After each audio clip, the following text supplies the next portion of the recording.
Hello traders, welcome to the video. आज की इस वीडियो में हम बात करेंगे मार्केट के डिफरेंट फेजेस के बारे में कि कौन कौन से फेजेस होते हैं। अब होने को तो ये सबसे बेसिक चीज़ होती है, लेकिन काफ़ी इंपॉर्टेंट चीज़ होती है। क्योंकि होता क्या है कि जब बंदा ट्रेडिंग करता है तो उसकी लाइफ में एक ऐसा फेज ज़रूर आता है जहाँ पर वो काफ़ी ज़्यादा नॉइस क्रिएट कर लेता है। मतलब वो स्ट्रेटजीज़ के पीछे भागता है, इंडिकेटर्स के पीछे भागता है, या नई नई चीज़ें सीखता है, जैसे स्मार्ट मनी कॉन्सेप्ट हो गया या चार्ट पैटर्न हो गया। और वो इन बेसिक चीज़ों को इग्नोर करता है जो काफ़ी ज़्यादा ज़रूरी है। अगर वो इन चीज़ों को ध्यान में रखकर ट्रेड करे तो काफ़ी ज़्यादा चांस बन जाता है कि वो इसका फुल पोटेंशियल के साथ अपनी स्ट्रेटजी को यूटिलाइज कर पाए। या अगर इंडिकेटर भी यूज कर रहा है तो उसको आउटकम जो है वो हाई पोटेंशियल से जनरेट कर पाए। ठीक है, तो एग्जांपल के साथ स्टार्ट करते हैं। सबसे पहला जो हमारा मूव आता है वो होता है ट्रेंडिंग मूव। ठीक है, ये होता है ट्रेंडिंग फेज। यहाँ पर बिग मनी जो होती है वो फ्लो होती है, यानी कि जो इंस्टीट्यूशंस होते हैं या बैंक हो गए, हेज फंड्स हो गए, उनका पैसा यहाँ पर फ्लो होता है। ठीक है, इसलिए ये बड़ा मूव आता है। अब ऐसा तो है नहीं कि बड़ा मूव आया तो वो हमेशा ऊपर ही जाता रहेगा। ऐसा तो नहीं हो सकता है कि सबका ही प्रॉफिट होगा। मार्केट क्या करता है, जो नए बायर्स होते हैं उनको बाहर निकालने के लिए और सेलर्स के नए पोजीशन बनाने के लिए कंसोलिडेशन स्टार्ट करता है। ठीक है, मार्केट में पहले ट्रेंडिंग मूव आया, फिर कंसोलिडेशन स्टार्ट होता है। क्यों? क्योंकि यहाँ पर जो नए बायर्स आए उनको बाहर निकालना है और नए सेलर्स को इनवाइट करना है ताकि मार्केट फिर से ट्रेंडिंग हो सके। उसके बाद हमारे पास आता है साइडवेज मूव। साइडवेज मूव में क्या होता है कि यहाँ पर जो बिग मनी होती है वो बिल्कुल भी फ्लो नहीं होती। रिटेलर्स की पोजीशन यहाँ पर क्रिएट होती रहती है। तो जितना बड़ा ये फेज़ होता है, इसको आप एक ही मान सकते हो, इसको आप मान सकते हो कंसोलिडेशन फेज़। जितना बड़ा ये कंसोलिडेशन फेज़ होता है उतना ही बड़ा नेक्स्ट ट्रेंड आता है। ठीक है, जितना बड़ा साइडवेज मार्केट उतना बड़ा ट्रेंड। और ये जो लूप है ये चलता ही रहता है, भले ही मार्केट का बिहेवियर चेंज हो जाए, स्ट्रेटजी चेंज हो जाए, आपकी सेटअप चेंज हो जाए, लेकिन ये जो लूप है आप इसे मार्केट का बेसिक नेचर मान सकते हो, बेसिक आप रूल मान सकते हो कि ऐसा तो होता ही होता है। सो अब ये आपके लिए कैसे काम करेगा, आपके लिए कहाँ ज़रूरी है, आप कहाँ गलती करते हो, वो हम समझते हैं। तो मार्केट में मूव आया, अब ट्रेंड।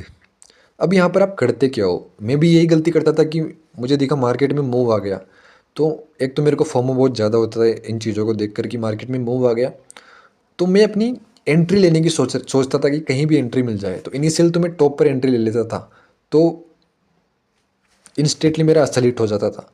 एंड फिर थोड़ा एडवांस जाने के बाद मैं क्या करता था, मैं पुल बैक का वेट करता था, तो यहाँ पर एंट्री लेता था। अब मेरी एंट्री गलत नहीं है, मेरी जो एक्सपेक्टेशंस है इस फोमो की वजह से है कि मार्केट मेरे को बड़ा टारगेट दे, और बड़ा टारगेट कभी मिलता ही नहीं था। मार्केट साइडवेज फेज में चला जाता था। मैं कितनी ही यहाँ पर एंट्री बना लूँ, कितने ही यहाँ पर बाई कर लूँ, सेल कर लूँ, जब मार्केट को मूव ही नहीं करना तो आपका प्रॉफिट कैसे होगा?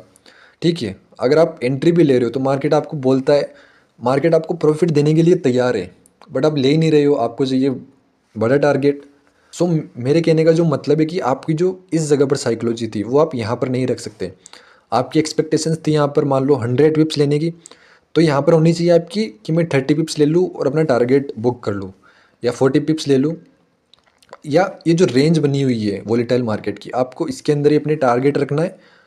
और सेकंड चीज़ की, जो इस ट्रेंडिंग मूव में आप क्वांटिटी लेते हो उस उतनी ज़्यादा क्वांटिटी आपको यहाँ नहीं लेनी होती। ठीक है, अगर आपने रूल्स बना रखे हैं कि भाई मैं तो दिन में एक ही ट्रेड लेता हूँ, दो ही ट्रेड लेता हूँ, तो आप सेम क्वांटिटी ले सकते हो। लेकिन आप भी ऐसे ही मतलब रैंडम ट्रेड करते हो, एक तो रैंडम ट्रेड करनी नहीं चाहिए। बट अगर आपका स्टाइल ही वैसा है कि जब भी आपका सेटअप बनता है तो आप ट्रेड लेते हो, कोशिश करो कि ऐसे फेज़ में आप हाफ क्वांटिटी लो या हाफ से भी कम क्वांटिटी लो, क्योंकि यहाँ असल एक तो बहुत ज़्यादा हिट होंगे। दूसरी चीज़, मार्केट बड़ा मूव नहीं करेगा तो आपको क्वांटिटी बढ़ाने की काफ़ी ज़्यादा चुल रहेगी कि भाई मार्केट इतना ही है तो क्वांटिटी बढ़ा दो, जिससे आप अपना अकाउंट उड़ा देते हो। मार्केट कहता है कि भाई आप इसको झेल लो, नेक्स्ट मूव मार्केट आपको देने के लिए तैयार होता है। लेकिन आप करते क्या हो, आप इसी फेज़ में अपना पैसा उड़ा देते हो, आप यहीं डूब जाते हो, तो ये जो नेक्स्ट मूव है इसे भी आप मिस कर देते हो। अब मैं आपको इसके रियल सिनोरियोज बता देता हूँ ताकि आपको समझ आ जाए। तो ये जो है गोल्ड का चार्ट है 1 आवर का। यहाँ आप देखो मार्केट में रिसेंट क्या आया है, बिग मूव आया हुआ है। अब ये बिग मूव कैसे आया ये आप समझो। बिग मूव आने से पहले मार्केट क्या था, कंसोलिडेशन फेज में था। यहाँ आप कह सकते हो कि यहाँ पर वोलेटाइल था एंड यहाँ पर था ये साइडवेज। जितना बड़ा ये फेज़ होता है उतना ही बड़ा मूव होता है, ये चीज़ आपको ध्यान रखनी है।